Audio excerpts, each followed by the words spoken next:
Welcome to me భగిని. ఉల్లిపాయ పకోడీ చేయడానికి ముందుగా పెద్ద ఉల్లిపాయ తీసుకొని స్లైసెస్గా కట్ చేసుకోవాలి. తగినంత ఉప్పు,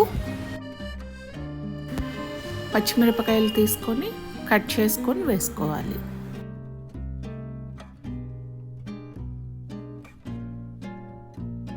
కొంచెం కరివేపాకు వేసుకోవాలి. స్లైసెస్ చేసుకున్న ఉల్లిపాయల్లో నుంచి పొరలన్నీ విడిపోయేలాగా కలుపుకోవాలి. ఇలా కలుపుకోవడం వలన ఉల్లిపాయల్లోని వాటర్ అంతా బయటకు వస్తుంది. ఇప్పుడు 2 స్పూన్లు శనగపిండి వేసి మళ్ళీ కలుపుకోవాలి. ఇలా మనకి పిండి గట్టి పడేంత వరకు 2 స్పూన్లు వేసుకుంటూ కలుపుకోండి. శనగపిండి ఒకేసారి వేసుకోకుండా ఇలా కొంచెం కొంచెం వేసుకోవడం వలన డో కన్సిస్టెన్సీ కరెక్ట్గా వస్తుంది.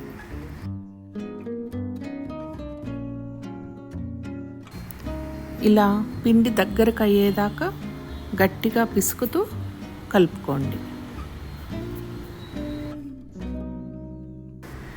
పకోడీ వేసుకోవడానికి పిండి ముద్ద రెడీ అయ్యింది.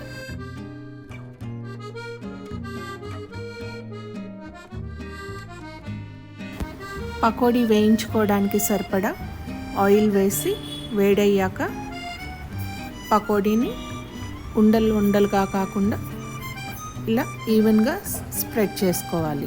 మరీ ఎక్కువ వేసుకోవద్దు.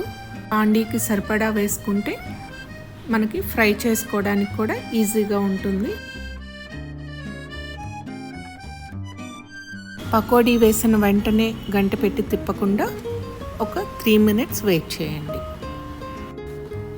మీడియం ఫ్లేమ్ మీద పకోడీ వేయించుకోవాలి, లేదంటే పైన క్రిస్పీగా ఉన్న లోపల పిండిగా ఉంటుంది. నూనెలో బుడగలు రావడం తగ్గాక ఇప్పుడు గంట పెట్టి అటు ఇటు తిప్పుతూ ఈవెన్గా పకోడీని వేయించుకోవాలి. అప్పుడే లోపల దాకా ఉడికి క్రిస్పీగా పకోడీ తయారవుతుంది.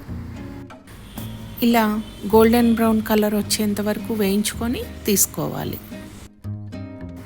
ఇలాగే మిగతా పిండి కూడా ఆయిల్లో వేసి పకోడీని వేయించుకోవాలి. అంతే, తక్కువ టైంలో తక్కువ ఇంగ్రీడియంట్స్తో పకోడీ రెడీ అయిపోయింది.